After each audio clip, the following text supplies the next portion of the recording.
বাংলাদেশ জামাত ইসলামী সর্বদা হিন্দু ভাইদের বোনদের পাশে আছে। শারদীয় দুর্গা পূজা উপলক্ষে বিভিন্ন পূজা মণ্ডপ পরিদর্শন করছি আমার জামাতের বিভিন্ন স্তরের নেতৃবৃন্দ এবং কর্মীদের নিয়ে।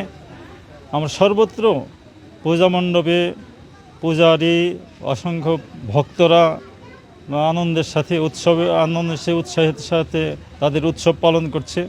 আমরা তাদের সাথে শুভেচ্ছা বিনিময় করছি। সব ক্ষেত্রে একটা আনন্দ ঘন পরিবেশ। আমরা আমাদের প্রতিবেশী হিন্দু ভাইদেরকে, হিন্দু বোনদেরকে আমাদের পক্ষ থেকে আন্তরিক শুভেচ্ছা জানাচ্ছি। পূজা মণ্ডপগুলোতে যাব, এখানে দেখছি যে আনসার বাহিনীর লোকেরা এখানে সর্বদা সতর্ক অবস্থায় আছে এবং শৃঙ্খলা রক্ষা করছে। আমরা প্রশাসনের সাথেও আলাপ আলোচনা করেছি যাতে কোনো জায়গায় কোনো রকম বিশৃঙ্খলা সৃষ্টি না হয়, এবং আশা করছি যে কালিহাতী উপজেলায় কোনো জায়গায় কোনো বিশৃঙ্খলা সৃষ্টি হবে না। আমাদের প্রশাসনও সজাগ আছে, আমরাও জনগণ সজাগ আছি। বাংলাদেশ জামাত ইসলামী সর্বদা হিন্দু ভাইদের বোনদের পাশে আছে।